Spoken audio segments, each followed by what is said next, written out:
Sweezum kicks it away. Ahmad Bradshaw and Danny Ware are deep. That is Danny Ware from the 4. Tripped up, got just across the 20.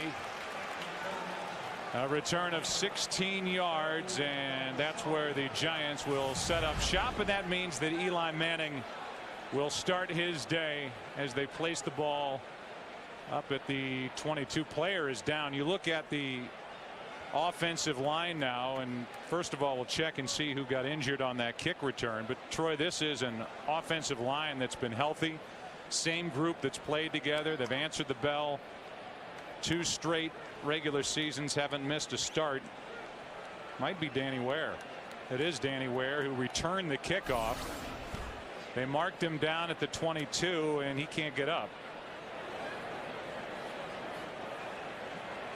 Yeah, not sure if it happened when he was first going to the ground or there at the end of the play, but this is a significant injury if he's unable to play in this ball game. Danny Ware, because of Derek Ward no longer on this squad, they're looking at Danny Ware being the primary 3rd down back.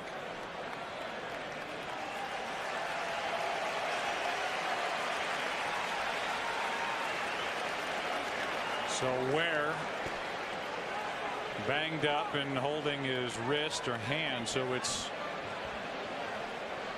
an upper body injury. And you're right, I mean, they lose Derek Ward, who's now in Tampa Bay. Signed a 4-year $17 million deal. Very good backup, 1,000-yard back a year ago. Ware is supposed to take some of those carries with Bradshaw.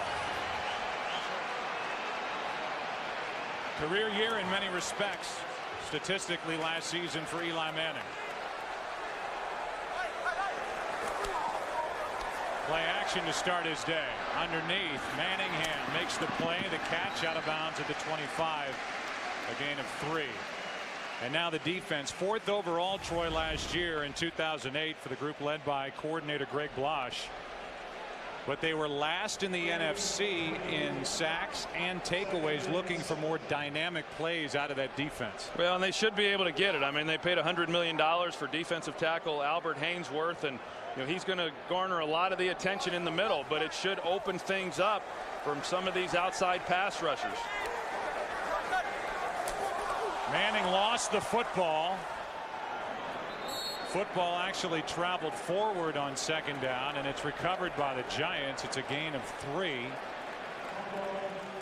as Seibert avoided an early turnover.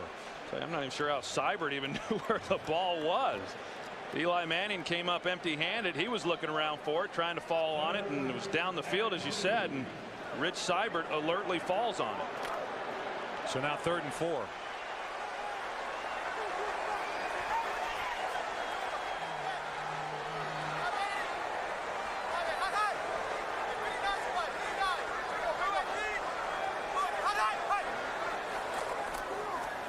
Manning over the middle, hits Smith for a 1st down. Smoot brought him down after a gain of 7. Well, a lot's going to be expected of Steve Smith. You see him in the slot position. That's where he has been playing his first couple of years in the league. That's where he's most comfortable and actually most effective. But he will also be lining up on the outside on the early downs. And he's the one guy who Eli Manning, in visiting with him, he knows what he's going to do. He's played in big games with him. He's made big catches. Quite a comfort level with Steve Smith. Bradshaw lined up at the top of your screen.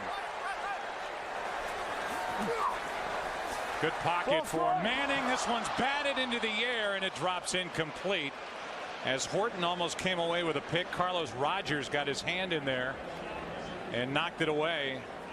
Almost turned it into a big turnover again in favor of the Redskins. Well, the Giants are trying to spread the Redskins out a little defensively, and Chris Horton, he's sitting down pretty tight. He's only about 15 yards off the ball. Now, he's not the one who made the play. Carlos Rogers did, but because of where Horton is lined up, it gave him an opportunity to make that interception that he failed to catch.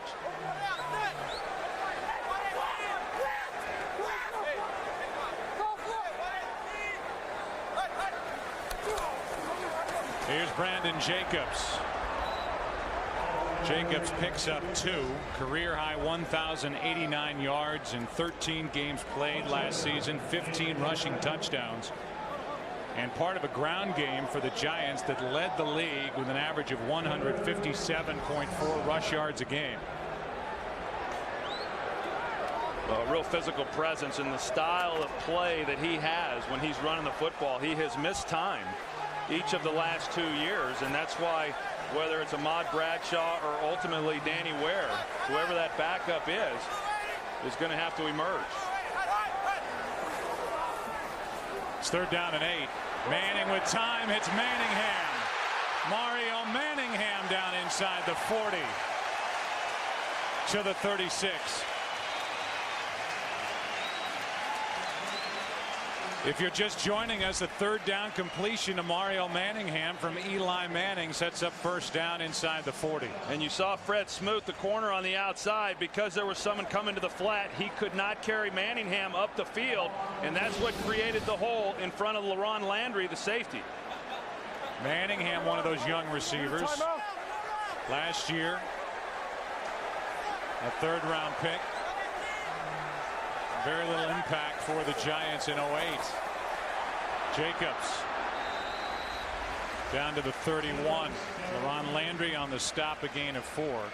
After you get past Dominic Hickson and Steve Smith, the Giants have no receivers on their roster who caught more than 12 passes last year. And so the experience on the outside for Eli Manning just is not there. And you've got this group that's active today with Ramses Barton, a 3rd round pick from Cal Poly, who should chip in before the end of the season. 2nd and 6.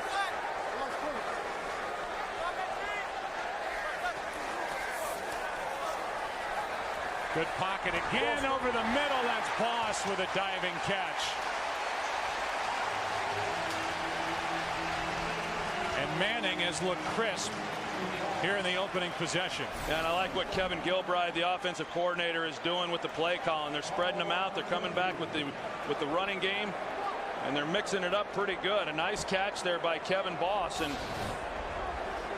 you know, whoever it is, I know in talking with Tom Coughlin, the wide receiver position, Joe, to finish up what you were talking about, is, you know, it's still a work in progress, and they're going to be relying on a lot of guys. They said each day in practice, someone else would emerge. It was never just one guy that kind of took over day in and day out.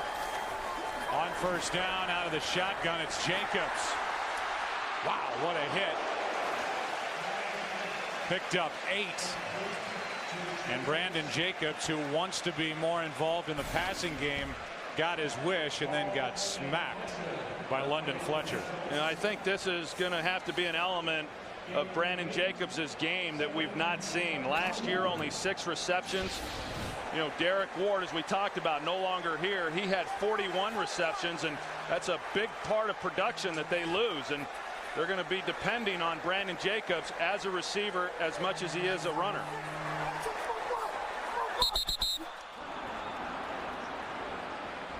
Timeout is taken by the Giants. On 2nd down, it's Jacobs. Cuts up field and fights. Brought down near the 1st down marker. Depends on the spot. London Fletcher gets credit for the tackle, and it looks like Jacobs is just short of 1st down yardage as we give you your first look at Albert Haynesworth. Well, what the Giants want to do is they want to run outside. They know that it's going to be extremely difficult to run the ball at Albert Haynesworth in the middle. He's very aggressive. He charges up the field, plays the run on his way to the passer, and so they want to use that against him. They want to use the aggressiveness that he plays with against him, and that time they were able to get out on the edge.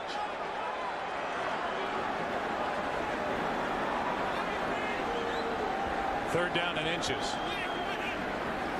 And a toss. And coming up short is Bradshaw. No gain. LaRon Landry up to make the play. Now it's 4th down. And the field goal unit trots on. So a missed opportunity. And when you talk about the red zone, no team in the NFL was in the red zone offensively more than the Giants last year, but they were just at 51% 20th in touchdown efficiency, and they come up short here. Well, that's disappointing for the Giants offensively, and Tom Coughlin. Good play there by LaRon Landry. It was one-on-one. It was between him and Ahmad Bradshaw. Landry wins that one. And now Lawrence Tynes, who lost his job last year to John Carney, hits from 28. Giants score first, but after having 1st and 10 at the 20, not what they had in mind. And Jason Campbell, I thought it was interesting what he told you. He said during that process, he didn't ever want to press Jim Zorn into finding out exactly what he thought or where he thought the organization was headed, because he didn't want it to cloud his opinion of his head coach if he did come back here in 09. Well, he's really a good young man, and I think he handled it very well. And I'll be honest with you, I think Jim Zorn handled it very well. He said that he brought brought Jason Campbell in and visited with him and was very upfront with him. Explained to him that we're going to take a look at Jay Cutler. We're going to take a look at Mark Sanchez when the other part fell through. And it appears, at least in talking to both of those guys, that the relationship is still very strong. And that's important for your quarterback and your head coach. What was one of the deepest positions for the Giants last year has taken a couple of nicks here in the first quarter. Jacobs looking at his wrist down on the bench, and Danny Ware had to leave after the opening kick return. Here's a line drive that hits Sellers in the chest. And the big fullback finally gets his hands on it and rumbles forward out to the 29. 15-yard return. Wilkinson on the tackle. And we look at this Redskins offense. And Jason Campbell, who last year had career highs in completion percentage, threw for over 32 yards. Only 6 interceptions. Didn't have any picks in the first 8 games. And the Redskins are happy to have Derek Dockery back on their line after 2 years in Buffalo. Well, if this offensive group is going to be able to do anything this year, it's going to be because they've gotten better along that offensive line. Handoff is to Clinton Portis. Big start. Clinton Portis into Giants territory and out of bounds at the 36. What a start for Portis. Johnson brings him down after a run of 34 yards. Well, you're just going to see it. It's off tackle with Clinton Portis. You know, that's the stretch play. And then as soon as you see the lane, it's a one-cut stretch play, and Clinton Portis is as good as anybody there is in the league at running that. And he loves to get running downhill. Of course, on the outside, you got Chris Cooley, who does a good job there on Kenny Phillips, the safety, coming over the top to try to make a play. Gets enough of them, and Portis inside that block. 34-yard run. Portis' longest last year was 31. Randall L. thinking about throwing it. In trouble.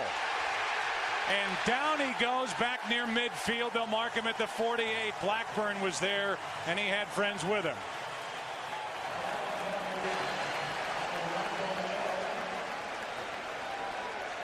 Well, he's trying to get the ball to Santana Moss to the corner. He starts to the post, comes outside. Corey Webster's not fooled at all. He stays with him. He's in man coverage. Now, Antoine Randall L., once he gets the ball here and realizes everybody's covered, you just got to throw it away. And if he throws it away, then he doesn't take the lost yardage. They lost 10.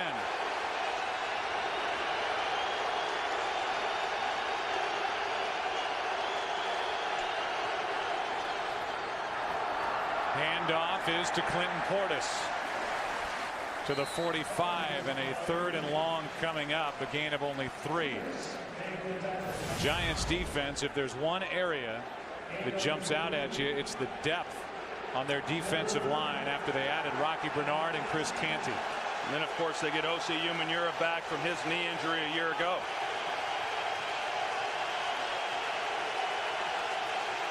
I know Jim Zorn said he wanted to be very methodical in how he called the game early. Wanted to give himself a chance to make some big plays. The one time they tried it, they took the big loss with Antoine Randall L.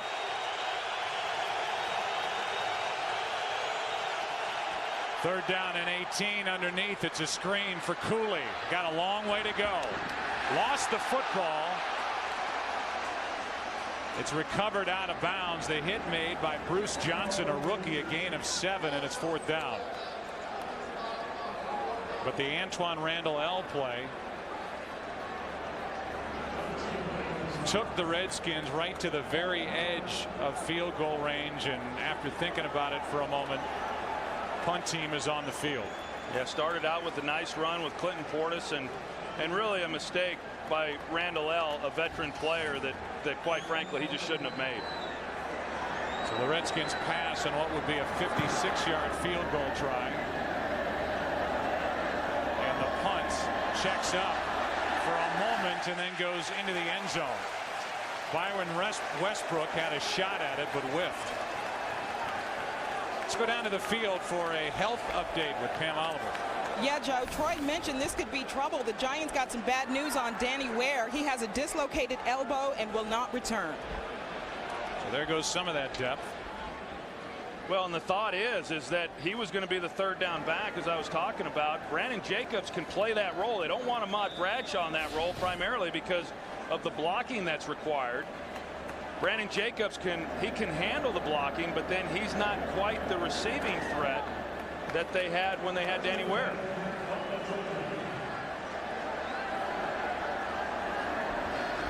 Maybe a bigger concern is what you mentioned, is that he's missed 8 games over the last 2 years because of that running style. He gets nicked up. Here is Jacobs over the left side. Daniels brings him down after a gain of 4.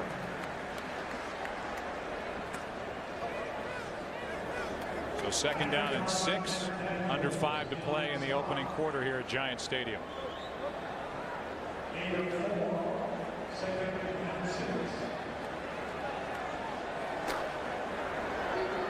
Final year for football in this facility. Giants have called this place home since 1976.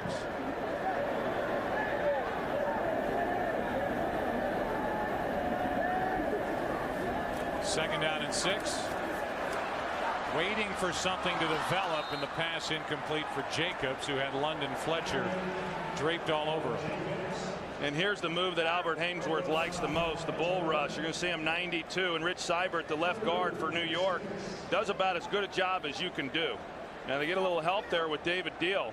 He's able to drive his man down into Hainsworth to help slow him up, but there's no doubt that Hainsworth is going to be getting a lot of attention throughout this season. After an 8.5 sack year, 51 tackles, big totals for the Tennessee Titans last season.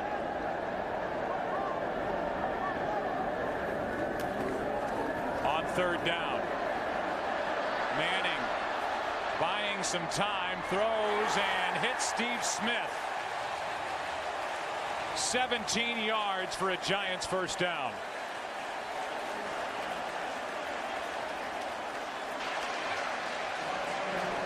I mentioned Chris Horton a little bit earlier, and Horton is really sitting on the route, and Eli wanted to go to Manningham there, but he couldn't because of Horton jumping the route. But he's able to get to the back side of this and then find Steve Smith for the first down. Now, knowing that, I'd be surprised if we don't see some kind of double move on Chris Horton here real soon. He's been awfully aggressive around the line of scrimmage.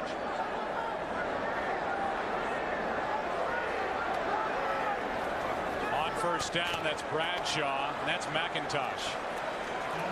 Came on to make the stop, and a loss of 2 with 3 minutes to play in the first quarter.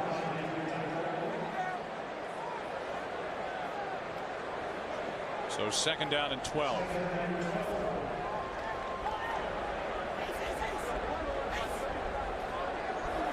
If you are just joining us, welcome to this battle at Giant Stadium. The Giants and the Redskins. New York got a 28-yard field goal from Lawrence Tynes. Giants have it for the second time after a hold on defense. Here's Bradshaw. Room to run. Ahmad Bradshaw with a stiff arm and dragged down inside the 40.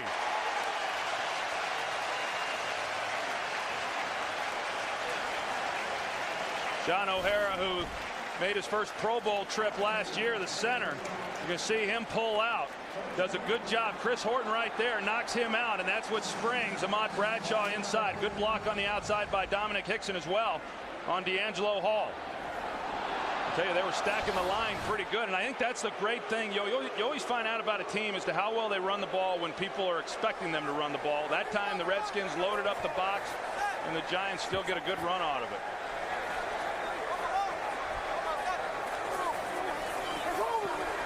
That run was good for 22. Here's Jacobs with another big one. And hit out of bounds, and there's a flag.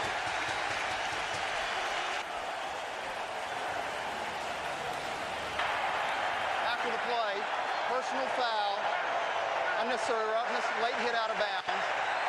Number 30, defense. 15-yard penalty, correction, half the distance to the goal. First down. Here's the end of that play, and LaRon Landry comes over and clearly hits him when he's outside the field of play. And on the other end, D'Angelo Hall came off the corner and had a chance to try to make a play on Brandon Jacobs. And there's not too many defensive backs that want to take on Brandon Jacobs, and D'Angelo Hall was one of those. 2 possessions, 2 times into the red zone for the Giants offense. And a timeout is taken by the Redskins. 1st and 10 from the 12-yard line for the Giants, up 3-zip.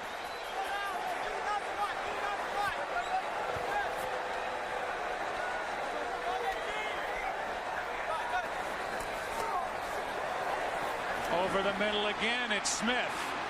Down to the 5. Gain of 7. And we talked the last time the Giants got down in here in the red zone, the problems that they had scoring last year. And it's a little bit surprising, especially considering how effective they were running the football. Typically, teams that can run the ball as well as what the Giants were able to a year ago are very good down here in the red zone. And right now, this year, and they missed it at the end of last year, Plexico Burress, a big target. That's where they really missed him at the end of last season.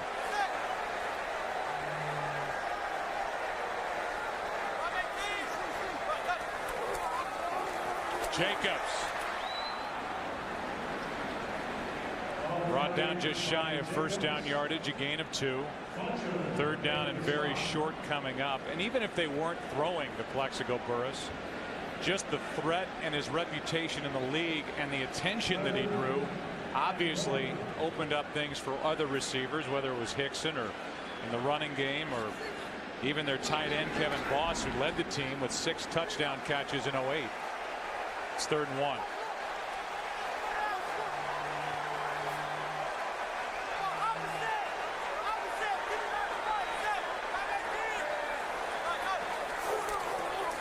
Jacobs ran into a wall.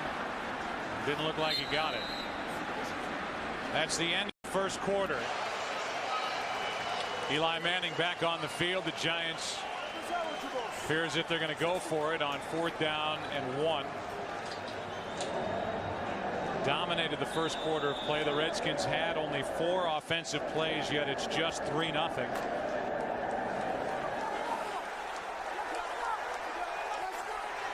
It's a full yard to go.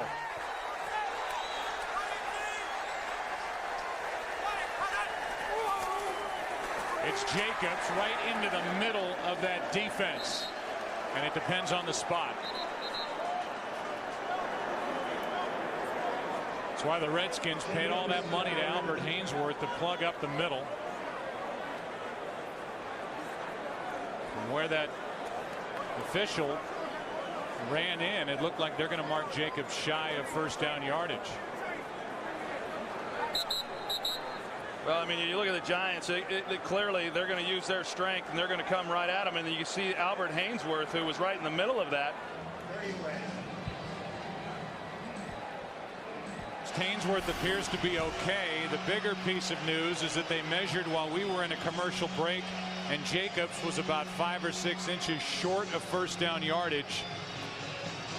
And Hainsworth was in the middle of this play by the end of it. Well, they're trying to double him with Rich Seibert and David Deal, but they did not get a very good block on him. He's able to come off of that double team and still get involved in the play and keep the Giants from picking up that first down.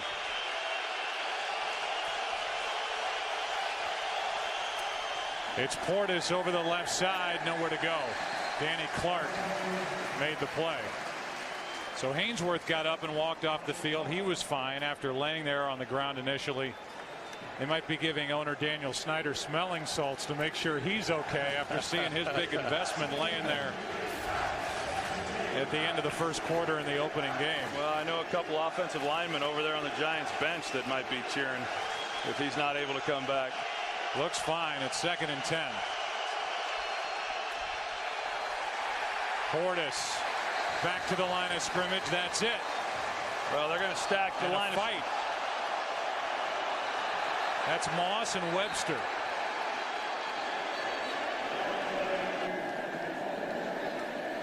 Moss was without his helmet as those two went to the ground.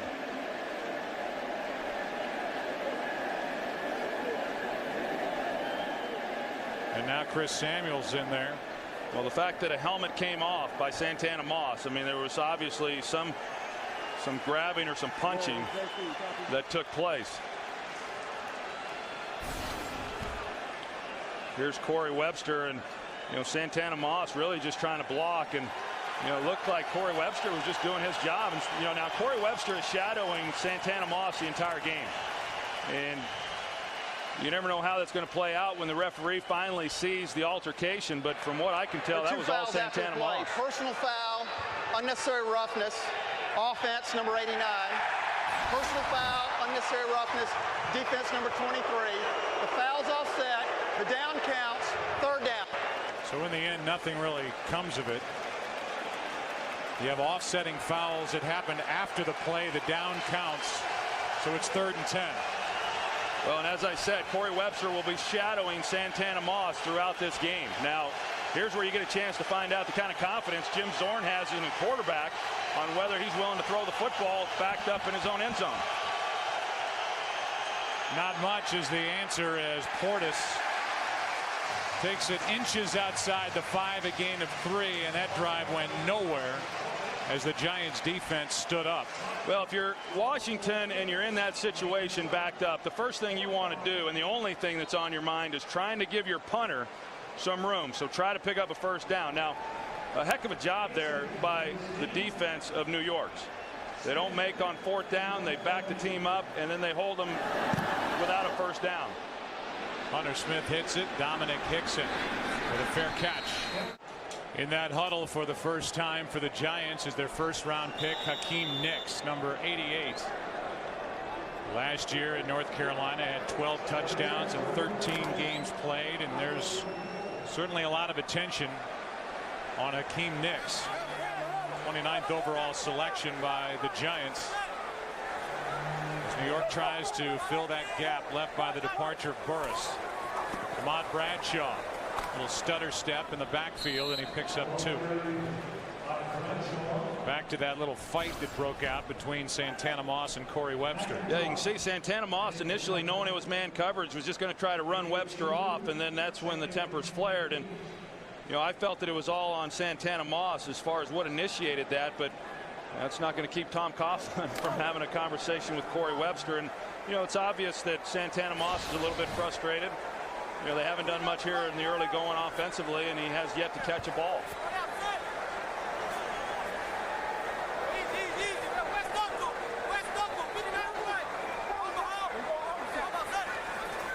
Second and 8, Bradshaw, nothing. Cornelius Griffin, a former Giant, brought him down at the line of scrimmage. And so now 3rd and 8 for Eli Manning, who started 8 for 10, 76 yards, and he's hit 5 different receivers here in the first half. Well, even though the Giants here have dominated this first half because the Redskins really haven't done much on offense, the fact that here we are and the Giants only have 3 points is pretty impressive.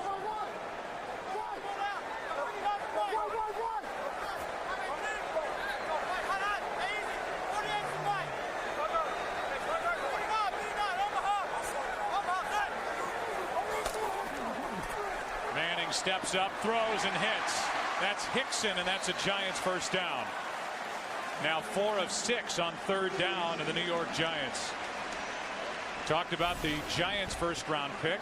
Here's the Redskins first-round pick, Brian Orakpo. Brian Orakpo that time playing a rush end. He's also their outside linebacker, just able to get there a little bit late. But, overall, the offensive line does a good job of picking up the blitz inside, and that leaves Hickson one-on-one outside and a good delivery.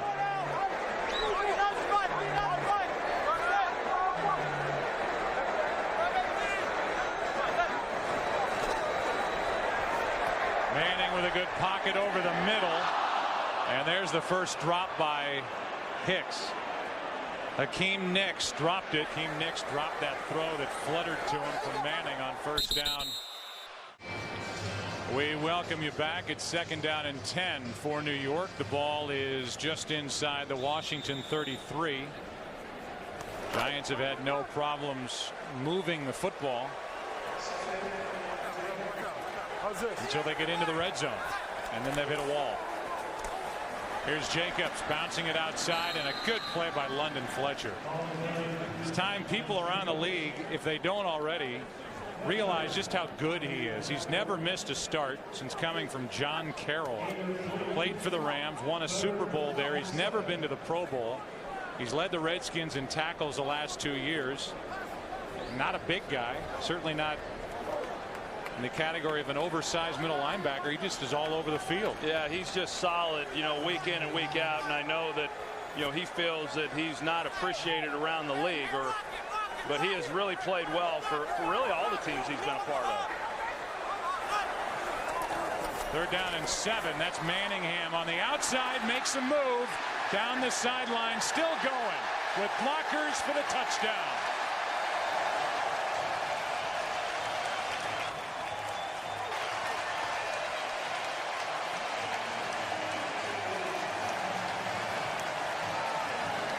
And I think when you start talking about the Giants wide receivers, the guy who's going to really emerge as this year progresses and make some major contributions, it's going to be Mario Manningham. I mean, you look at his quickness, his ability to make people miss. It was on display on that last catch. And going in for the touchdown, of course, some pretty poor tackling also by the Washington Redskins. Started with Fred Smoot. He missed him, but he wasn't the only one. This to make it 10-0 from Lawrence Tynes. One of the young guys, Mario Manningham. Mario Manningham with his first career touchdown. He had to work to get it. 30 yards after making the catch. Made a couple of tacklers miss. Somehow kept his feet in bounds, and it's 10-0 Giants. Tynes kicks another line drive. This is Rock Cartwright from about a yard deep. And Cartwright to the 25 and just beyond. Well, they're all smiles over there on the sideline. Those two especially, Manningham and Manning. Yeah, I mean, this is somewhat understandable with Smoot not being able to bring him to the ground. But right there, D'Angelo Hall, who has the sideline to his advantage. All he's got to do is knock him out of bounds. Carter misses him there. But a pretty weak effort here by D'Angelo Hall, overrunning it and not being able to just simply push him out of bounds. Meanwhile, Washington on offense, their first play, a 34-yard run by Clinton Portis. Since they've gone 6 plays, covered 2 yards, and don't have a first down. Here's a good start. Cooley, and a good throw from Campbell. All right, Kurt, thanks. More on that. This one's behind Antoine Randall. He makes the catch, is tapped down, and it's a first down for the Redskins inside Giants territory at the 43. Well, the Giants right now, they're just going man-to-man on the outside with these receivers. You see a little bit of a natural pick action right there that frees up Antoine Randall. Campbell's got some time, and there's some lanes now right now to throw the football. That's what happened earlier on the throw to Chris Cooley. That was 13 yards. Here's Portis, left side. Blocking out in front of him with Devin Thomas, a gain of 2. Webster on the tackle. Kurt Menefee talked about Donovan McNabb. He is on the list. Brett Favre, good start, solid, but he really was handing the ball more to Adrian Peterson than anything else. Well, he ought to get used to that. What a weapon. He's never had that kind of luxury. Look at the day for Drew Brees after a huge year last year. And Donovan McNabb threw for 2, ran for 1, and had a break in his ribs. 2nd and 8. Campbell keeps it, uses his legs, and will throw. It certainly looked like Campbell was across the line of scrimmage. He's intercepted. There is a flag down, but that's for Campbell being across the line. Corey Webster gets the interception. Illegal forward pass. Quarterback was beyond the line. Offense number 17. Penalties decline. First down. Webster had 3 interceptions last year, and now he's got his first.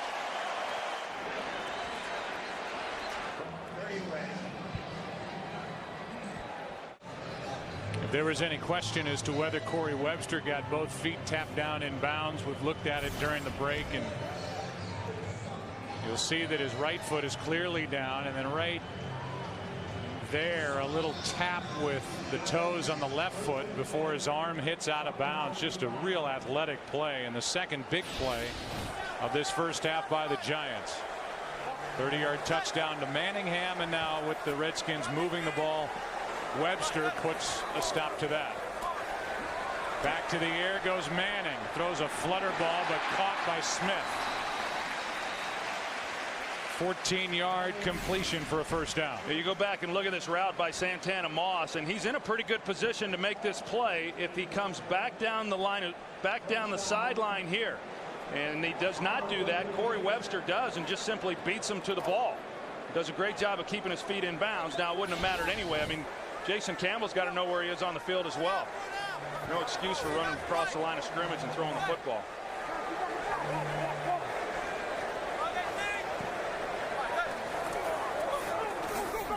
On first down, out of the backfield, that's Jacobs. Tripped up and brought down right at the marker. Just short, picked up 9. Let's go down to the field and Pam Oliver. Well, Joe, after that play, the first time Jim Zorn came over to the direction of Jason Campbell, he screamed at his quarterback's coach. Then he returned and tried to be a bit more calm as he spoke directly to Campbell. He said a few words and then just told him to come on. Back to you. All right. So that relationship will be scrutinized as 09 unfolds. No doubt, Zorn and Campbell. 2nd and 1.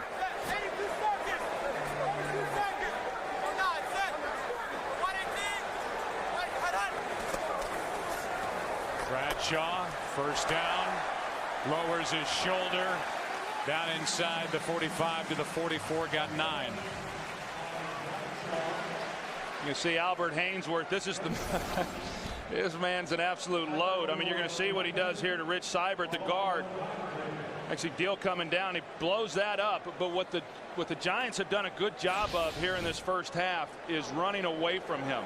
You know, he's not going to ever see a lot of teams trying to run the ball at him. They want to run it away from him, make him run laterally, and try to wear him down as quickly as they can. First down, New York. The Giants have been inside Washington territory all 4 possessions. Bradshaw picks up 3. You talk about the frustration of Jim Zorn, and you know, he's not unlike Tom Coughlin or all these other head coaches around the league today that, you know, as much as you prepare in the offseason and then you go through a training camp, you have the preseason games, but these starters aren't playing much, as we well know, in the preseason games, and there's a little bit of an unknown, especially for the Redskins. Now, the Giants at wide receiver, I understand some other areas, but for the Redskins offensively, you know, there were some unknowns coming in as to, okay, what's this team exactly going to be? And I don't know that we know yet, even here in this first half. 2nd down and 7, a toss to Bradshaw. What a move. First down inside the 35. Ran around Phillip Daniels and gained 8, and Bradshaw is showing what he can do. Typically for Ahmad, it's been 4th quarter magic. Now he's doing it here in the first half. Well, this is the element that Ahmad Bradshaw has, a pitch to the outside one-on-one on Phillip Daniels, and that shouldn't be a match. And when you're talking about a back that's as elusive as what Ahmad Bradshaw is, and you know, the Giants really need a second guy to emerge, and they're hoping that that'll be Ahmad Bradshaw. Disappointing year last year, but he's got some real skills.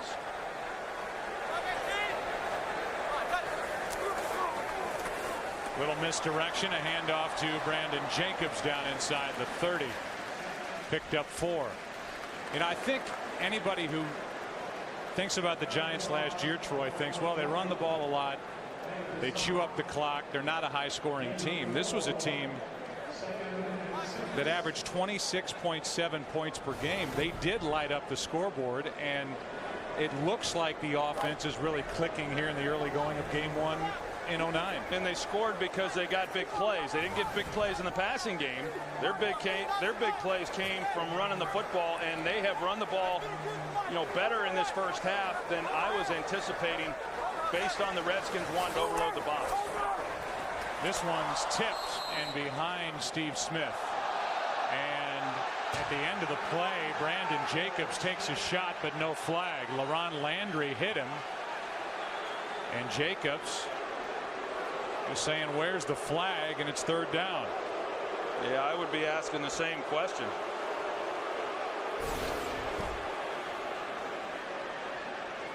Oh, there it is right there. I mean, Brandon Jacobs got into it with him as well, and then probably a good no call. You see Jacobs and him tangled up.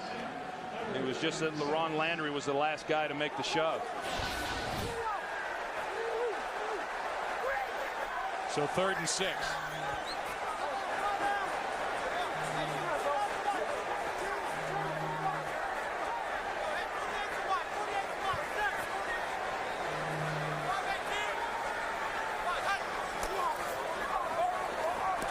Manning in trouble, and down he goes. Ball comes out.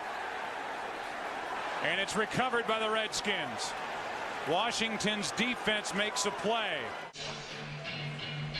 Eli Manning, who turned the ball over personally 27 times in 2007, turned it over just 12 times last year, while the Giants gave it away just 13 times to tie Miami for an NFL record, the fewest in a 16-game season.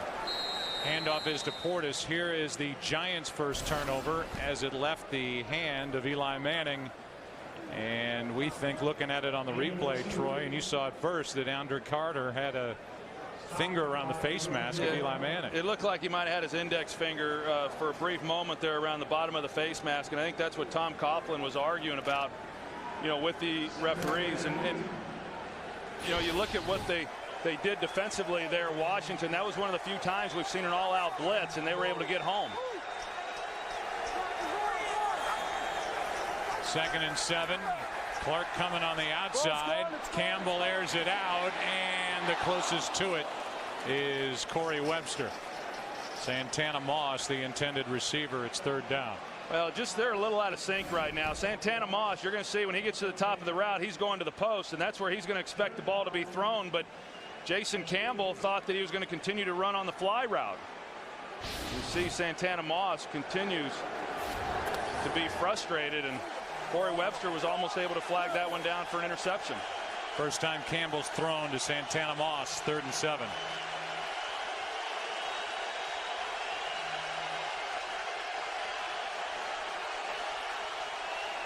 Blitz from the Giants. Redskins pick it up, and this one is gunned to Antoine Randall for a first down. That shows you how strong the arm is of Jason Campbell. Yeah, nobody questions the arm strength of Jason Campbell, and when he has time to throw the ball and can really step into the throw, I mean, he can sling it. And Antoine Randall there in the slot lost his starting job, but he's going to be depended on a great deal. I mean, anymore, if you're the 3rd receiver on any team in this league, you're virtually a starter because of as much 3 wide receiver sets as teams run. Redskins have 2 timeouts left. Under 2.5 minutes, and the ball stripped. Picked up by Osi Umenyiora. Knocked away by Osi Umenyiora. Welcome back, Osi Umenyiora. Touchdown Giants.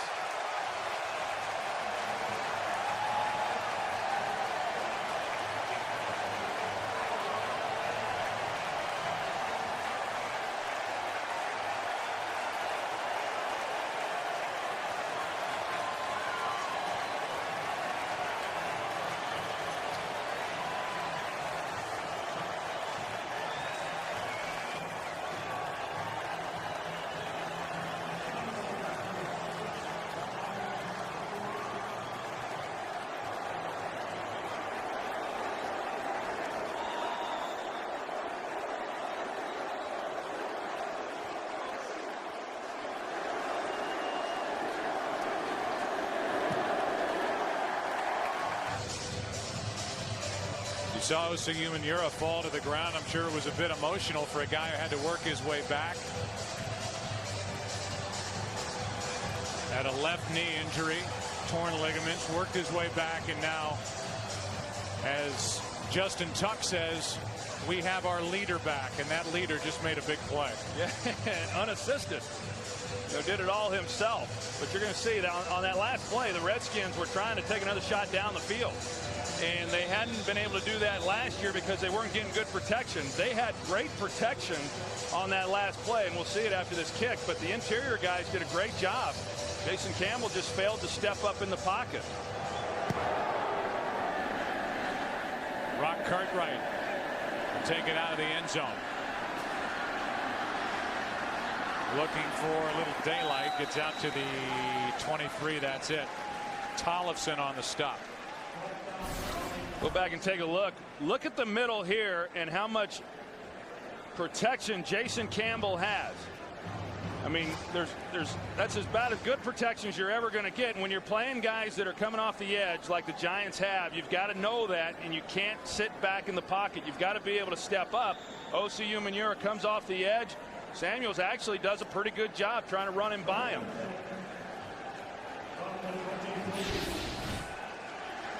So here's Campbell right back onto the field. Washington's turned it over 2 straight possessions. Pulls it back, hits Cooley. First 4 possessions haven't gone well for the Redskins, but certainly time left for Washington to take a bite out of the 17-0 lead. Campbell drops the snap and now dumps it off to Liddell Betts. A broken play and one of the bigger plays by the Redskins all half. They ought to run that one again. 23 yards after the scamper by Liddell Betts, and Jim Zorn's wondering what else is going to hit this offense in the first half. Yeah, one that's hot and low, and that's hard on a quarterback when you're in shotgun like that and trying to see what a defense is doing. And when they come back fast like that one did, it can surprise you a little bit. But pretty good awareness there by Jason Campbell, getting it out in a nice gain. 23 yards, longest pass play of the day for Campbell.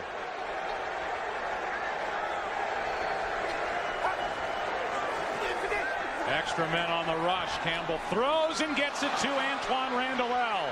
Trying to make a move in the open field, and he's down inside the 10. Penalty flag comes flying in. C.C. Brown brought him down. And the flag is for what happened at the end of the play. It could have been on the tackle by Brown. See if they're going to call it a horse collar or not. 1:36 remaining. And we take a look at the route by Antoine Randall. There's no foul for a horse collar. The defender spun the runner around, not down. First down.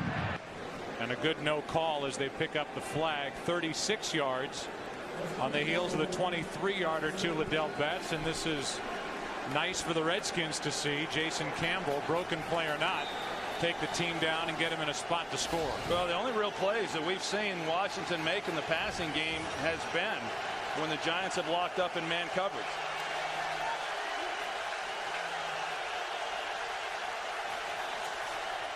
On 1st and goal, it's Portis. It's 2. Clearly, this is an important drive right here for the Washington Redskins. Down 17-0. If they were able to punch this in and come away with a touchdown, sure go a long way, and feeling a lot better about what has been a pretty poor performance here in this first half. Also would make the Giants think about all the missed opportunities to make it an even bigger route here in the first half. It's still within reach, and it's 2nd and goal for Campbell.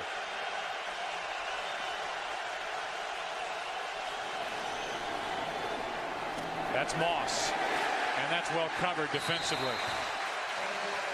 Phillips and Johnson, the 2 safeties, were in there for the Giants in a loss of 2. You know, coming into this game, a lot of talk about defensive coordinator Bill Sheridan, the job that he was going to do, and you know, not a lot of changes from what Steve Spagnuolo, now the head coach for the St. Louis Rams, not a lot of changes in what they're doing defensively, nor should they be, as successful as this group has been. Now, he's stepped into some pretty tough shoes. You know, Steve Spagnuolo, when he took over a few years ago, this Giants defense was ranked near the bottom in the league. And now he acquires this defense and a group of players that are very accomplished.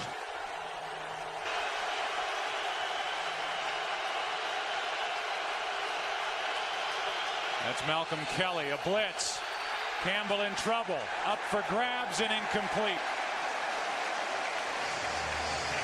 C.C. Brown was coming on a blitz. He and Tuck got into the face of Jason Campbell, and it's 4th down. Good call by defensive coordinator Bill Sheridan. He brings the blitz and forces Campbell to get the ball out sooner than what he would have liked. Good job there by the Giants defensively after giving up the big play to Randall L. and then keeping them out of the end zone. 26-yard try by Sweezum, who missed an NFL high 10 times last year. And they fake it. Running with it is Hunter Smith, and he's in for the touchdown. The Redskins needed a jolt, and they just got it from their punter, Hunter Smith. Yeah, I visited with Tom Coughlin the other day, and he said that he had some real anxiety coming into this game, not sure of how his special teams was going to play. Now, these are the types of things that you just aren't sure when they're going to show themselves. Not that the Giants aren't prepared for fake field goals, but a good call by the Redskins and excellent execution. And the second career touchdown run for Hunter Smith, who spent the first 10 years of his career with the Indianapolis Colts. And just like that, it's a 10-point game. And this entire first half, which for the most part was dominated by the Giants, has a completely different feel to it now after this. And they really sold it. Yeah, they did. And the Giants came hard off the edge, and you see the block there on the outside, which keeps them from being able to get to them. But, you know, just an excellent job by the Redskins, needing a spark, as you said, Joe. Hadn't had anything really to be all that positive about going into halftime. And a good job, because if they don't pick it up there, you know, then they're really deflated here after the first 30 minutes of play. That's Danny Smith, special teams coordinator, with an exhale. Like, as you said, if that doesn't work, we're up here crowing about how they just passed on their first chance to get on the scoreboard. They've left all the momentum with the New York Giants, who dominated the first half. It did work. And Hunter Smith took it in with blocking out in front of him if he needed it from Fred Davis, the backup tight end.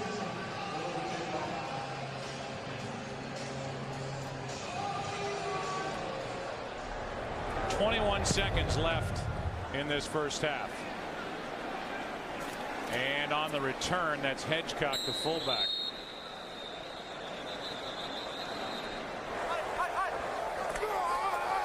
Handoff to Bradshaw. And the Giants will play it conservatively here at the end of the half. And that's it. You and I have a lot to talk about during the halftime. Really? We do. I mean, it was a fun first half.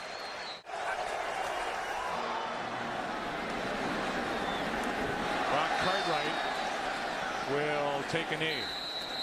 Let's go down to the field and Pam Oliver. Well, Joe, Jim Zorn kind of went, phew, we sure needed those points. Then he went on to talk about the offense needing to show greater poise in this half. He says defensively, got to do something about that horrible tackling. Tom Coughlin, meanwhile, says he likes the mix offensively, but he wants to see better consistency with the run. Defensively, he's happy about the pressure getting to Campbell. Back to you. All right, Pam, thanks. And I would agree. I mean, that was a huge touchdown on the fake field goal. And for Jim Zorn, on a short leash, it would seem, with the Washington Redskins organization as their head coach, he needed something at the end of that half. Here's Clinton Portis. He picks up one. I mean, you've got Mike Shanahan out there who looms over this division with the Dallas Cowboys. They still haven't won a playoff game since 1996, and you've got a Redskins organization that toyed with the idea and came close to putting a deal together to get Jay Cutler from the Denver Broncos, and then it seemed the next move to follow would be his head coach with the Broncos, Mike Shanahan. It's 2nd and 9.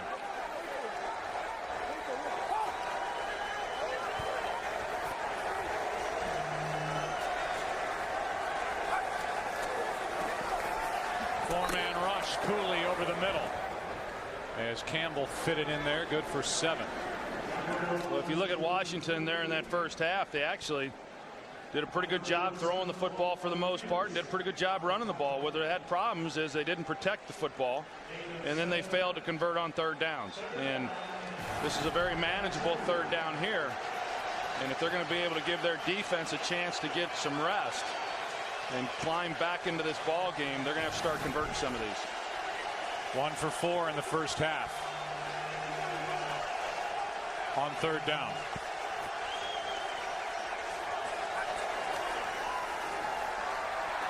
Campbell finds Kelly, and Kelly just found Thomas.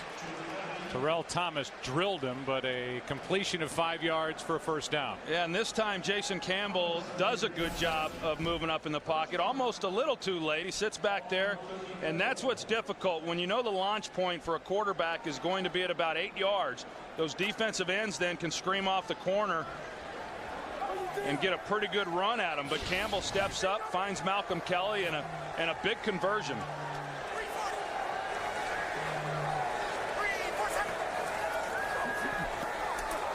Hit as he let it go. That pass was tipped. Antonio Pierce, the middle linebacker, and the signal caller in the middle of this defense, got in there to make the play. Well, and as Jim Zorn said the other day, I mean, he was really concerned about this defensive front for New York and the way that they can take over a ball game and really dictate the tempo. And in a lot of ways, that's exactly what they've done today. Osi Umenyiora obviously with the strip fumble and the touchdown, but you know, Campbell's been under some pretty good duress in this game.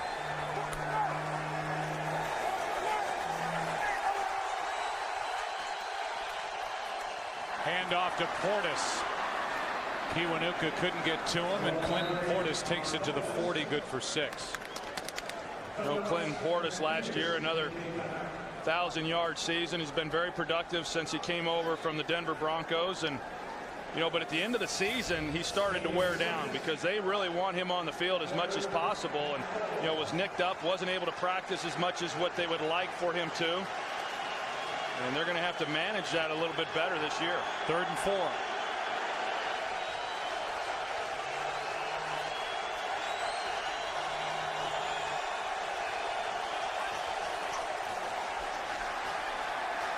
Campbell steps up and delivers a strike to Antoine Randall. He's come up a couple of times with some catches for Campbell, and that's another third down conversion, a completion of 8. Good protection up front, particularly inside. I mean, as we said, the outside guys got their hands full, but if you give them a place to step up in the pocket, then you can find a lane as a quarterback. And Antoine Randall, talking about finding a hole. You know, a lot of ways that inside slot receiver is playing basketball and just trying to get a little separation from the defenders and sit down in the hole. Trying to mix the pass and run, and now they mix it with their running backs as Liddell Betts carries it. Maybe picked up a half yard, and Rocky Bernard, who was added along with Chris Canty. A lot of money for Canty. 6 years, $42 million was the deal, and a guy who's typically playing at defensive end now is being asked to play inside in a 4-3 defense, trying to give depth to this defensive front. And they weren't real sure what to expect out of Chris Canty because he missed a lot of playing time because of injury in training camp, having to learn a new defensive system, and they're really getting their first look at him here today. 2nd down for the Redskins. First possession of this second half, down by 10. Webster's done a terrific job on Santana Moss. There's the matchup. Only one catch from Moss. Good run by Portis, bouncing it and picking up 8. Bruce Johnson on the stop. Here's Moss and Webster earlier. Yeah, this was earlier in the game, early in the first quarter, and them going at each other, and then just a few moments ago they got together and all's good. But all's good for Corey Webster anyway. Santana Moss hasn't done much in this game. Another third down for the Redskins. 3rd and 2.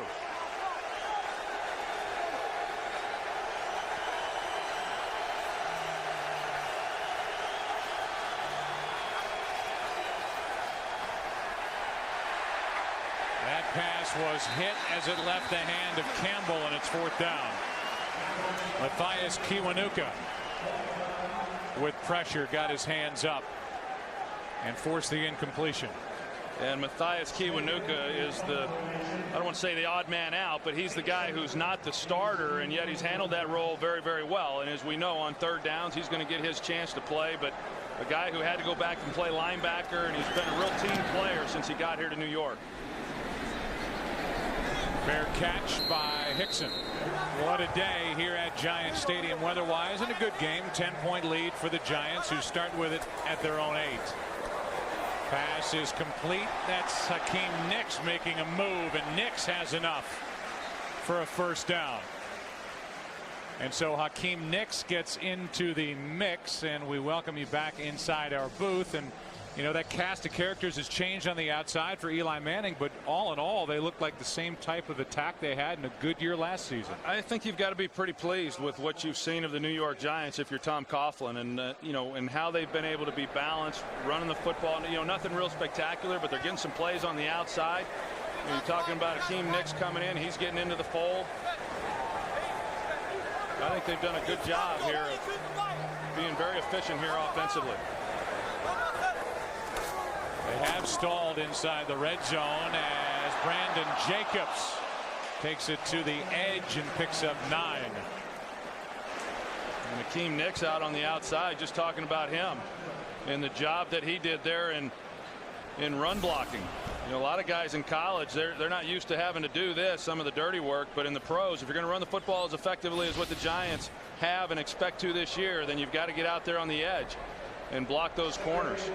You know, Hakeem Nicks, he's a little bigger receiver than what you would expect from most first-round picks. And a lot of these tall, lanky guys, he's a shorter receiver, a little thicker than most guys, but he's pretty explosive. 6 feet, 215 pounds, and just 20 years old. As Manning throws down the middle and incomplete. Nicks, the intended receiver.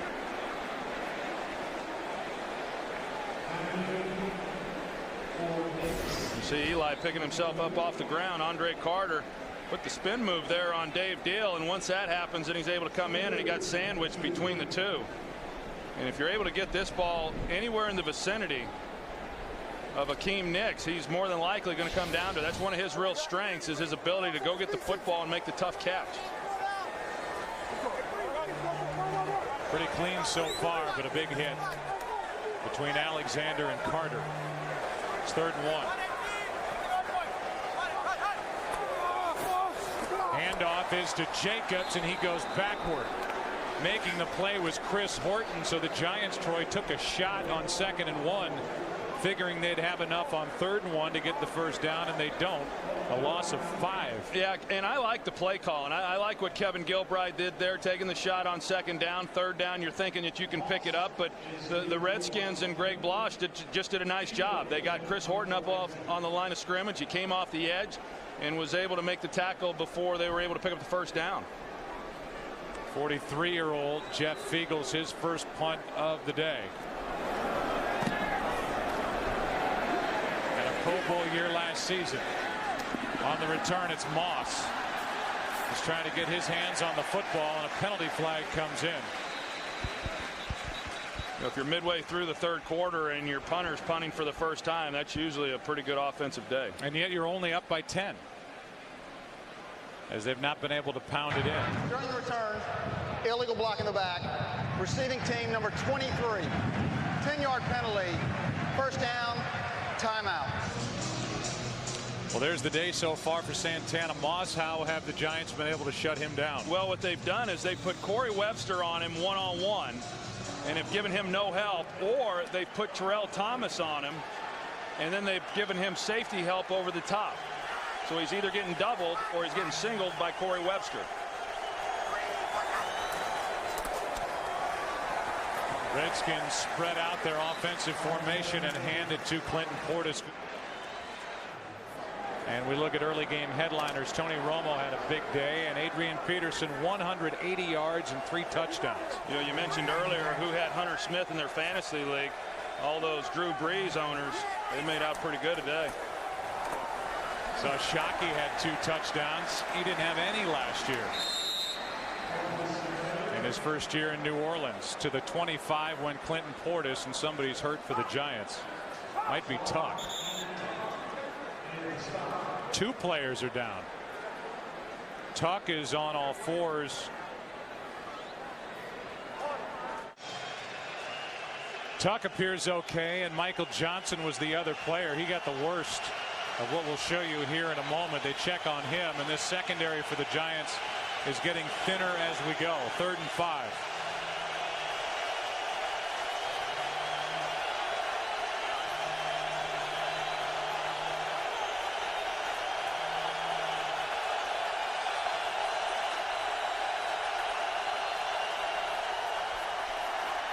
Pass complete to Cooley for a first down. The ball comes out.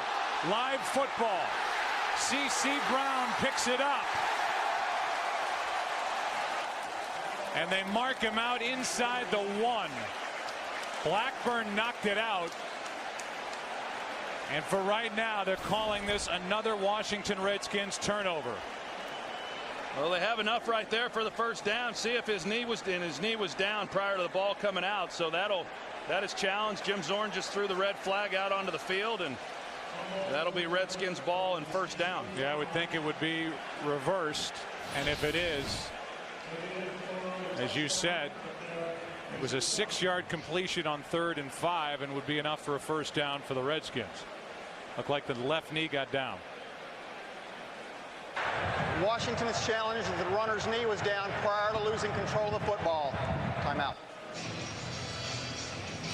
They're still looking at it under the hood, and you have to believe they want to make sure of the spot. After review, the runner's knee was down prior to losing control of the football. The runner was down by contact. 1st and 10 for Washington at the 31-yard line. Washington is not charged with a timeout. So no fumble as Blackburn ripped it out, but the knee was down. It was a good job, though, by Corey Webster coming up, from the corner position to make the tackle. Pretty easy challenge, though, there for Jim Zorn and for the officials.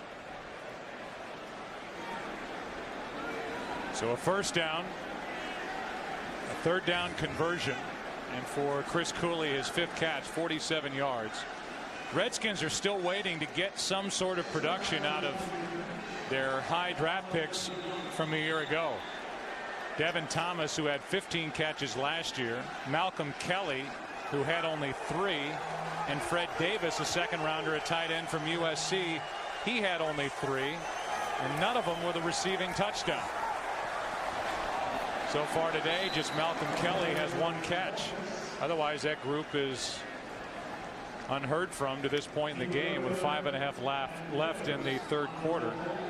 There's Malcolm Kelly, who they were raving about during the preseason and coming out of camp. Yeah, I think they felt that Malcolm Kelly would bring them a little bit more size, and clearly a 2nd-round draft pick, a guy they're expecting a lot of things from. But Antoine Randall coming off a career year last year, and he's one of the few guys here in this ball game that's making any plays. Toss to Portis, cuts up field and runs into Chris Canty. A loss of 1. And that's really why Chris Canty is here. I mean, he's a big body and not a guy who's going to get a lot of action at the quarterback with the pass rush. They've got other guys to fulfill those roles, but someone who can clog up a hole in the running game. Michael Johnson left. Said he got a burner. He's back in there. Tuck is fine. He's on the field. After their collision, it's 3rd and 8.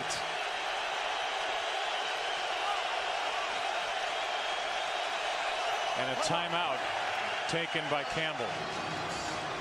Well, the Giants got their pass rushers in right now with Osi Umenyiora, Justin Tuck, Matthias Kiwanuka, and then Rocky Bernard in the middle. Jason Campbell's got to know, in all likelihood, he's not going to have much time in the pocket.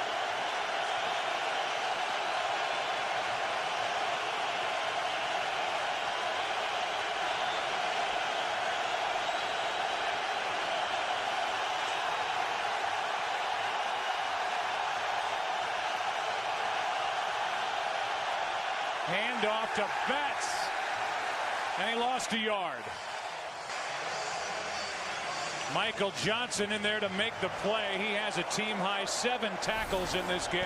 Well, they overloaded the box. They brought in Michael Johnson. They had C.C. Brown coming off the edge. And the only chance you have, if this is the play you're going to go with, is making somebody miss. And then there's nobody in the secondary. But a good job defensively by the Giants not letting that happen. Crowd was never louder. Good on that 3rd and 8. Good punt by Smith. Drives Dominic Hickson back. And Blades with a big hit. Penalty flag is down on the field. A 9-yard return. You know, it looked like Jason Campbell he checked to that run. During the kick, holding, receiving team, number 25. 10-yard penalty, 1st down. That's Bruce Johnson, the rookie, getting a chance to play here today, undrafted out of college. But yeah, let's go back. It was a 3rd down and 8, and looked like Jason Campbell checked into that run. Yeah, and you know, it didn't look like he was real comfortable with what they had, and maybe got a little bit confused. I'm not real sure, but you know, there was nothing within that defensive look that would have indicated going to the run off tackle was going to work. You know, unless you just have a pretty spectacular play. I tell you, I've been impressed with Bill Sheridan, 1st-time defensive coordinator at any level, and he's mixed it up pretty well. He has these guys playing awfully well for the New York Giants. On 1st down, it's Jacobs. Fletcher in on that stop. Cornelius Griffin as well. Gain of just 2. You know, we haven't talked a whole lot about Albert Hainsworth today either. You know, coming into the game, we were talking about his impact, and you know, a guy who can be awfully disruptive, and the fact that we haven't mentioned his name too much speaks to the job that interior group is doing. Sean O'Hara, Chris Snee, Rich Seibert, those 3 in the middle are the ones that are having to absorb most of it. Hainsworth 2 tackles to his credit so far in this game. Play action from Manning in trouble. Throws over the middle, and it's tipped and intercepted by Hall. D'Angelo Hall on the return and out of bounds just outside the 10. Tipped by Landry on an ill-advised throw. Pressure by Andre Carter, and here's another chance for the Washington Redskins. Yeah, and you can see how upset Tom Coughlin is because the only way that the Redskins, from what we have seen, is going to be able to get back into this ball game is by having a mistake. And here you got Steve Smith, D'Angelo Hall outside. It would have been there had he been able to throw on time, but LaRon Landry drives on it because the ball was a little bit late due to the pressure, and it's hard to get enough on the pass from that angle. A really nice job by LaRon Landry, who plays awfully deep, which allows him to keep everything in front of him.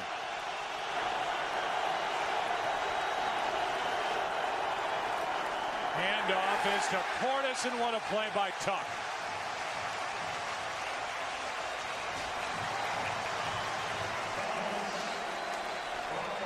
A loss of 5. Justin Tuck just shoots the gap.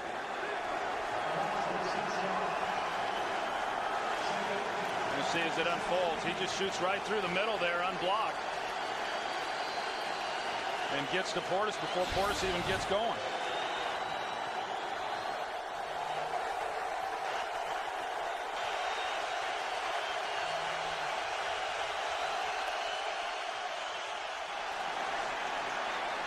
That's Portis. Terrell Thomas missed him, and Clinton Portis dives down to the 7, a gain of 9. I tell you, there was just nobody out there in the flat for New York, and to make the play there on Clinton Portis.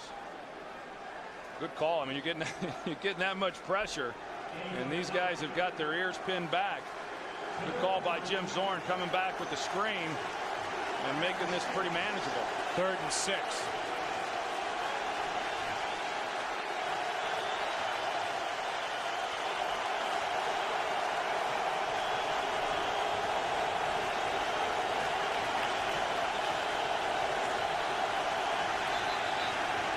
Another timeout taken by Jason Campbell. Steve Spagnuolo is well on his way to greatness, and soon Bill Sheridan will follow. But Bill Sheridan, you see him on the sidelines here, and originally he thought he was going to be up in the coach's box. That's where he felt that he could see the game best. But Antonio Pierce likes being able to talk to the defensive coordinator on the sidelines, and that's why Bill Sheridan's on the field.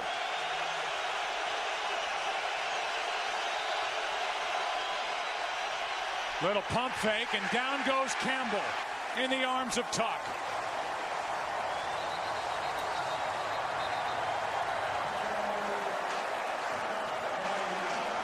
And this Giants defense, different coordinators still flying around.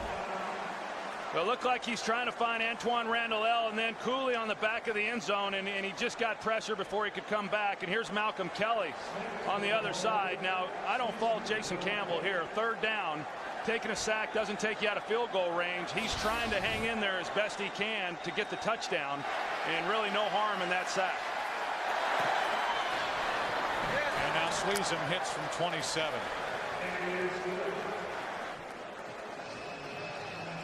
So now the conversations for that defense over on the sideline. There's Osi Umenyiora. When Osi Umenyiora, Troy, went down last year, the guy who really stepped up and played great defensively for New York as they got off to that 11-1 start was Justin Tuck, and Justin Tuck just made 2 big plays on that last series. You know, Justin Tuck is an all-pro defensive tackle, and he's versatile. He can do a lot of different things. You bring in Osi Umenyiora. I mean, that's obviously as good a group as there is in the National Football League. And you know, for the offense to put that defense in a very difficult position, you know, with the interception by Eli Manning, and then not to give up a touchdown. And if it wasn't for, you know, the fake field goal, they wouldn't have given up a touchdown here in this ball game.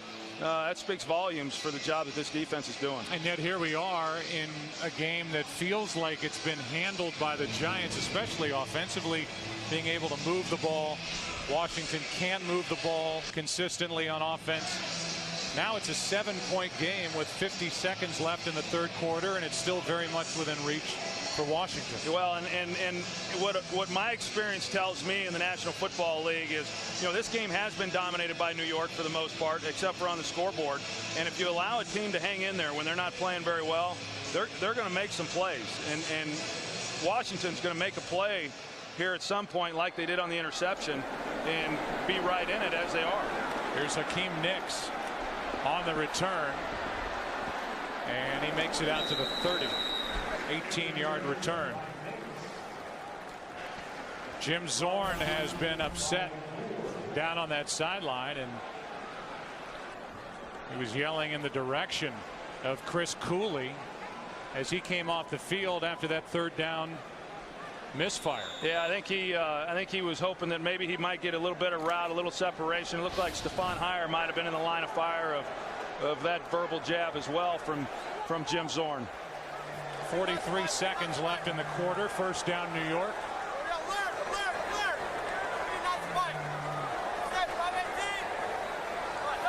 From their 29, Bradshaw, Hainsworth, and Big Albert with his $41 million guaranteed plugged up that hole and made the play on Ahmad Bradshaw, and then gives him a pat on the back and says, try it again. Yeah, I think they had a little more success when they were trying to run away from Big Albert Hainsworth. And you know, you can see, you know, right there, Albert Hainsworth, and you got Rich Seibert, who's in a good position. He just can't move him. You know, he's just 350 pounds and not a soft 350 pounds either. I mean, this guy is extremely powerful, and you just can't move him. Third quarter expires prior to the snap.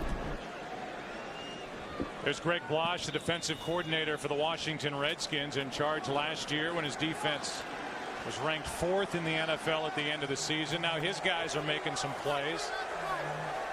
Hainsworth made the last one, a loss of 2 on a run by Bradshaw. 2nd and 12. Penalty flags fly. Could be a free play, and the pass is caught by Boss. Stays on his feet and down in midfield. It's an offside against Washington. The play will stand. Offside. Defense number 99. Penalties decline. First down. Yeah, they just turned Boss loose. They're in a zone coverage there, and that's the void. You get past the linebacker level, there's a hole in that seam right up the hash mark. Eli Manning was able to find him. 23-yard completion to the 50.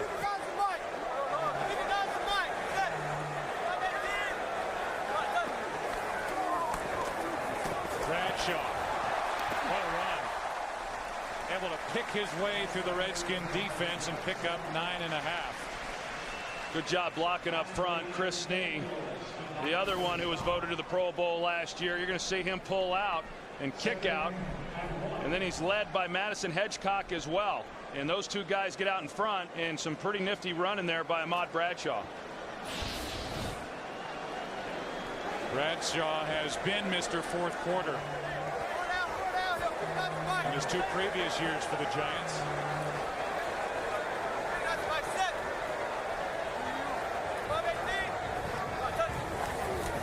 And he gets it again.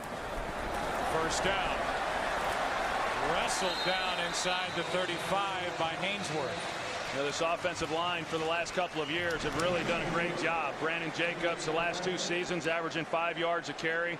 And in previous years, it's always been, well, there's no real superstars along this group, but, you know, collectively they play awfully well. And Pat Flaherty, their offensive line coach, does a great job with them. It was nice last year, as dominant as they have been, and as dominant as they were last year rushing the football, that they got some individual honors with Sean O'Hara and Chris Snee. Well-deserved honors.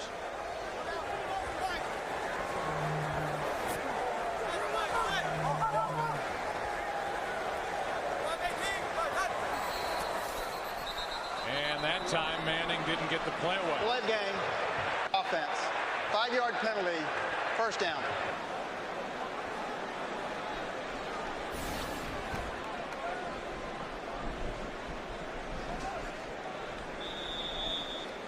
I think Eli noticed at the last minute that he better hurry up and get that thing off. And that's on the quarterback. And I say it a lot, but if the play comes in late or whatever the situation might be, you've always got to have your eyes on the clock, knowing how much time you got left. A blitz from the Redskins. Jacobs gets it. And he gets back to the line of scrimmage. Rocky McIntosh made the stop. Andre Carter hit on the tackle as well. And it's 2nd and 15.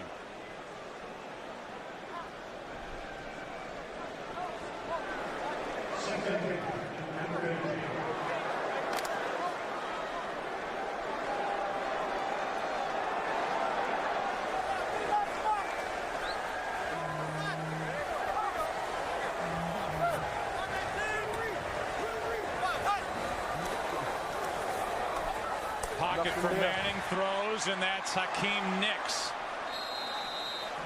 Eventually dragged down at the 32 by London Fletcher, a gain of 7. 3rd down coming up. Yeah, and it sure helped that Albert Hainsworth was not on the field for that play. He's going back out onto the field now, but you know, I mentioned it a little bit earlier in the ball game, with it being week 1 and guys not really playing. There's Albert Hainsworth on the 2nd down pass that they just completed. And that is not where Greg Blosch wants to see Albert Hainsworth. But because it is week 1 and guys haven't played an entire game, this is all part of it. You know, Albert Hainsworth had some injuries. He wasn't able to play in some of the preseason games. And getting gassed is part of week 1. And how about Eli Manning? Has had 1 delay a game.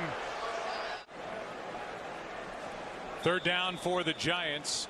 Hakeem Nicks gets some attention from the trainers over on the sideline. It's 3rd down and 8.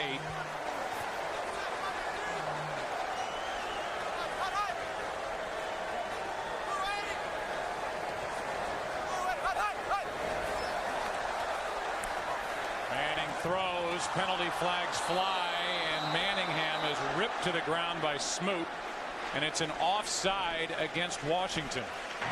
Offside. Defense number 92. 5-yard penalty. 3rd down. Well, snap count was a big part of the plan coming into this game.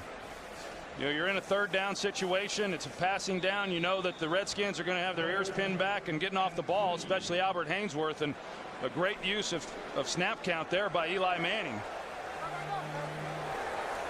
I wouldn't be surprised if he goes with it again here.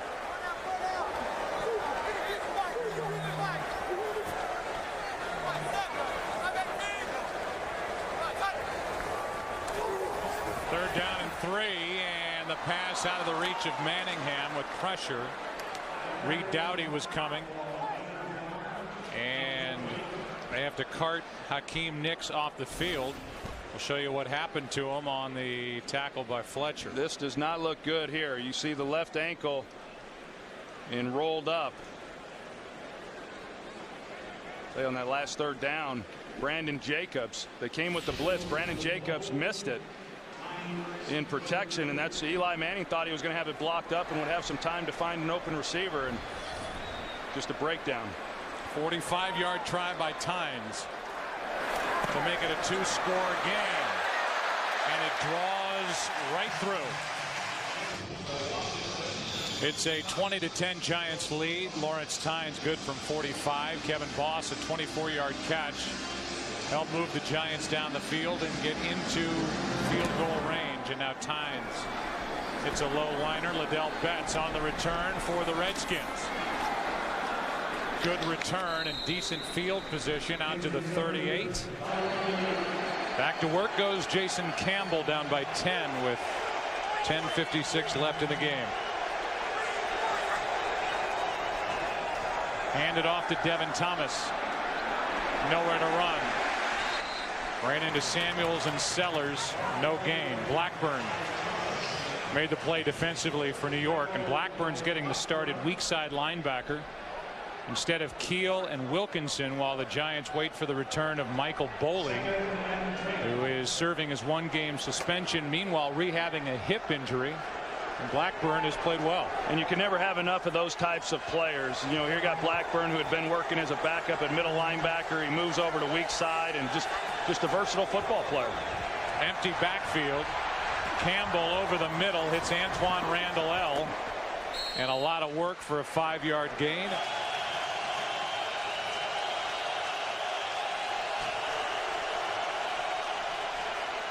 Pass is tipped and incomplete. Terrell Thomas got his hand on it, and it's 4th down. You know, the Redskins just haven't been able to do enough on 3rd down. You know, they had a chance, but Terrell Thomas able to come underneath Santana Moss, and I tell you, the Giants have done a heck of a job, because Santana Moss clearly is their big play threat, and he has been a non-factor in this game. 1 catch still for -2 yards. You see Jason Campbell there on the sideline studying the Polaroids from the previous possession, and I tell you, Joe, I just haven't felt that Jason Campbell has gotten comfortable really at any point in this ball game. Washington offense has struggled. False start. Offense number 39.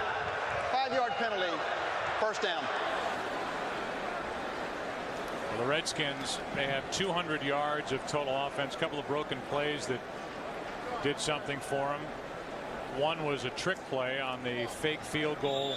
It was run into the end zone by Hunter Smith, the punter. But as far as sustained drives and moving the chains, it just, every time you get excited about what the Redskins are doing offensively, they fall apart. Well, and it seemed like it kind of started when they tried that reverse pass with Antoine Randall L. You know, I mean, they just never really have gotten in sync, and a lot of it has had to do with the Giants on defense and Bill Sheridan and what he's done calling the game. 1st and 15, and a good play is made by Carlos Rogers on Dominic Hickson. Let's go down to Pam Oliver. Well, Joe, 2 people had to help Hakeem Nicks onto the cart because he couldn't put any pressure on his left foot. He's currently getting x-rays on that foot. We'll keep you posted if we hear anything more. All right, Pam, thanks. Carted off, 1st-round draft pick. Well, that looked like a significant injury. I mean, that he very easily could have broken his ankle on that play. If he's able to come back and play next week, I think the Giants will find themselves very fortunate. 2nd down and 15 for the Giants offense.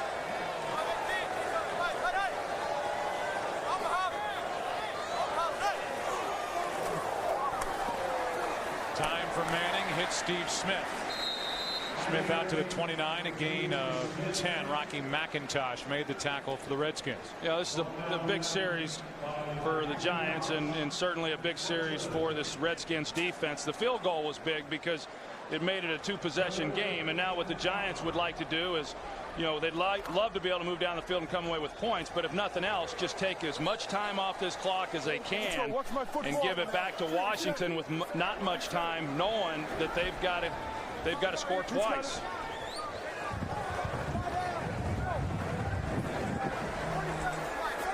Giants are 5 for 10 on 3rd down. It's 3rd and 5.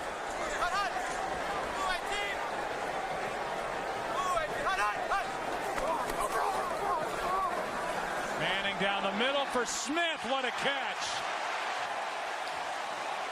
What a catch by Steve Smith. Good for 26 yards. Well, they try to bring some pressure on Eli Manning, and he knew exactly what he had. He tries to hold the safety there. He comes back into the slot to Steve Smith, and not a great throw, but watch the catch by Steve Smith. Steve Smith behind him. An excellent concentration on his part, being able to haul that one in. 6 catches for Smith. 80 yards. That was a 3rd down conversion, and now Brandon Jacobs gets smacked. McIntosh at the end. Reed Doughty was the first one to get there in a loss of 1. You know, the one thing we have not seen today from the New York Giants, and something that they worked extensively on throughout training camp, used it some in preseason, is the no huddle. And I'm not surprised by that, because they've been pretty efficient in what they've done. But at some point this season, they're going to get, and maybe next week we'll see it, but they're going to go to their no huddle. They like the way Eli Manning runs it, and they feel that they're going to be able to dictate a lot of the tempo for these defensive units they'll face in the future. Next week, the Giants open up new Cowboys Stadium for the regular season in Dallas. Here is a pump fake, penalty flag, and a diving try by Hickson, incomplete. But a flag is down as Hickson got behind Carlos Rogers. Prior to the pass, illegal contact, defense number 22. 5-yard penalty, automatic, first down. Well, double move on the outside, slant and go. They call that a sluggo, and Carlos Rogers bid on the slant.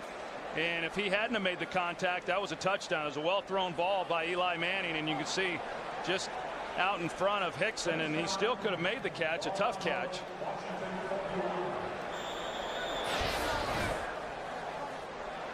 I tell you, I like what Kevin Gilbride is doing, and it's showing a lot of confidence and trust in not only Eli Manning but this receiving corps, and continuing to mix it up here with just under 7 minutes in the 4th quarter. Here's Bradshaw.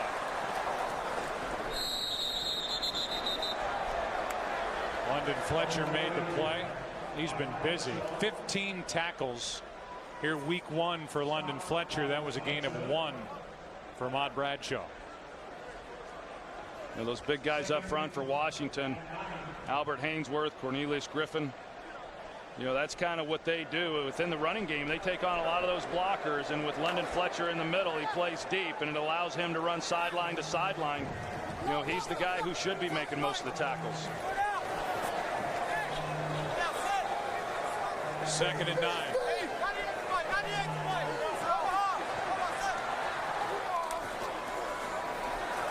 Manning throws and finds Kevin Boss.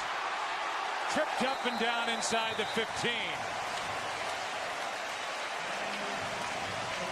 Eli's getting high fives from all the offensive linemen. He tucks it, and it looks like he's going to run at first, and then he sees Boss coming across the middle and pulls up and alertly gets him the football. Kevin Boss, he's a guy who's really come along. He came on great during the playoffs in that Super Bowl run, and then last year was a little more productive, but you know, I think he's going to have a pretty good year for this Giants team. 27-yard catch and run by Boss, former 5th-round draft pick out of Western Oregon. Manning, penalty flags come down, and it's a hold against the Giants.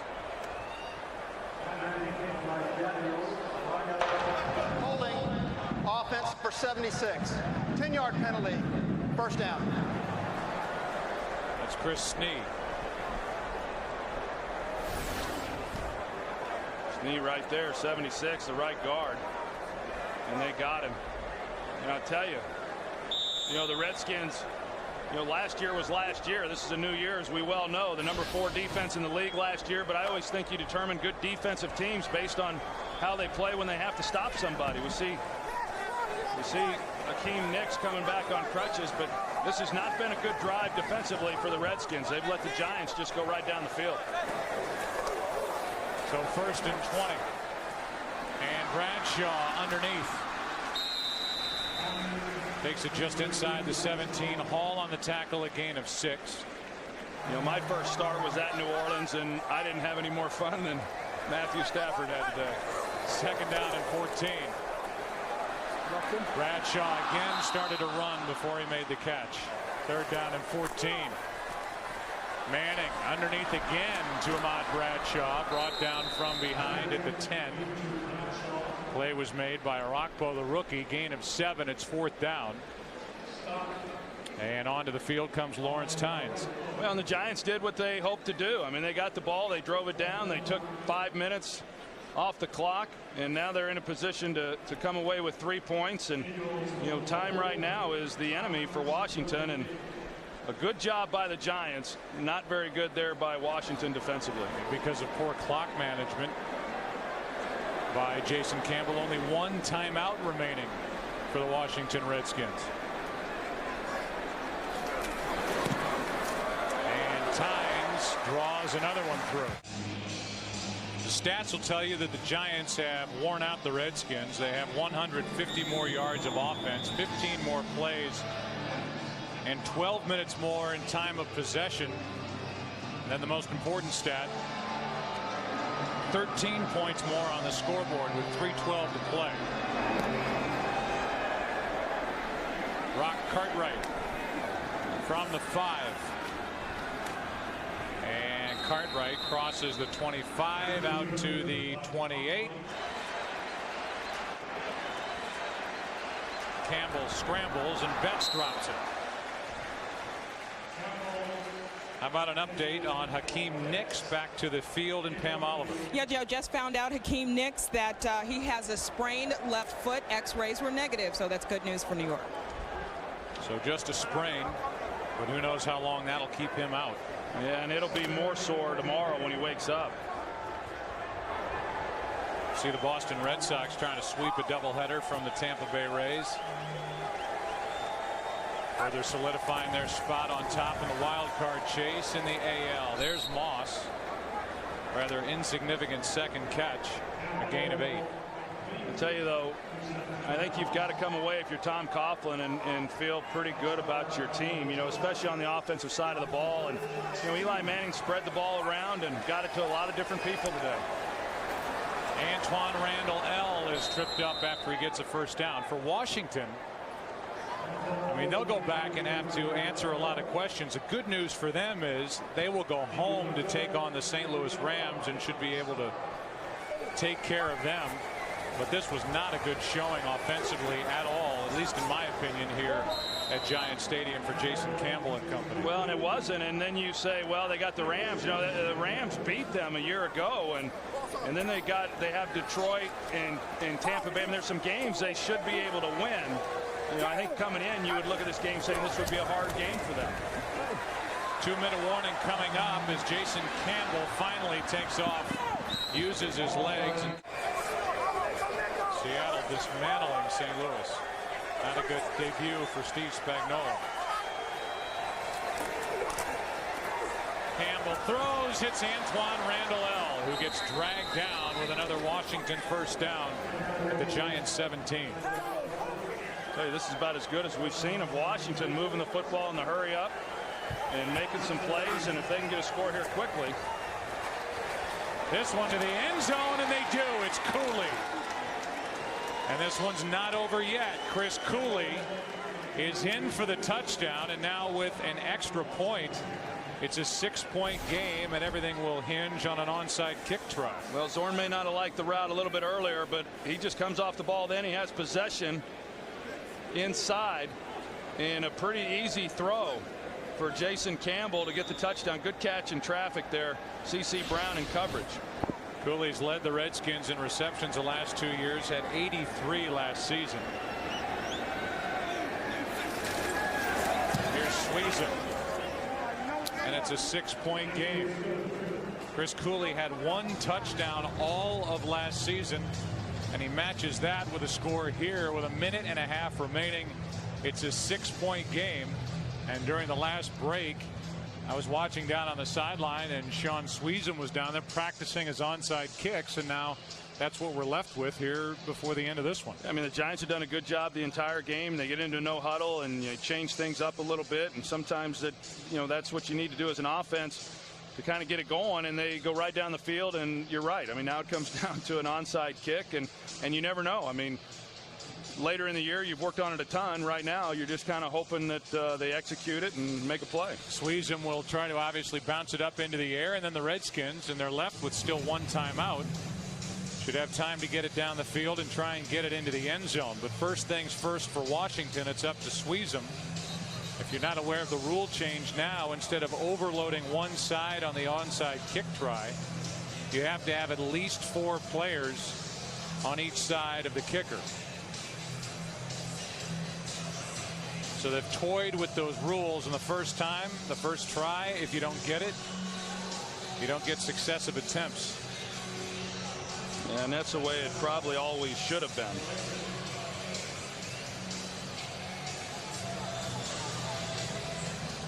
So the hands team out there on each side. Pretty good kick. And recovered by the Giants. And Steve Smith, who's had a nice first game here in 2009. He was the one left all alone, and it landed right between the 1 and the 2. Yeah, they didn't get the real good hop that you're hoping to get. I mean, it went straight up in the air, and Smith was there then to make the play, and good execution by the Giants. That front line, you're going to see the job that they do. They go take it to the Redskins right there.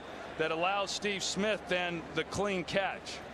And that's what you're hoping to do. You don't have to wait. The blockers do not have to wait for the Redskins to get 10 yards. They went after them and made it pretty easy. So Steve Smith, who has 6 catches, 80 yards, has his biggest catch in this second half, the onside kick. And now Brandon Jacobs will force the Redskins to use their final timeout. And they'll crank it up next week at home against the Rams. All right, let's go. So the kneel down from Eli Manning, and the Giants, who started last season 11-1, are staring at a 1-0 start here in 2009 with that date coming up in that gigantic stadium in Arlington, Texas, Cowboys Stadium, next Sunday night. And that'll be a big game. I mean, this was a big game because it's a divisional game. It's week 1, all those things that go into opening weekend, and then next week to go on the road and play at Dallas that looked pretty impressive against Tampa Bay today. You know, there's no easy ones in this league, that's for sure. Play clock is restarted. The Giants don't have to snap it again, and New York is 1-0. Manning 20 of 29, 256 yards, 1 touchdown, 1 pick. And Bill Sheridan in his first game as defensive coordinator getting congratulations. I know you like the job he did here this afternoon calling the defense for New York. I do. You know, I mean, he was in the headlines last week because of OCU Manura leaving the practice, but what a great job he did mixing it up and calling a heck of a game.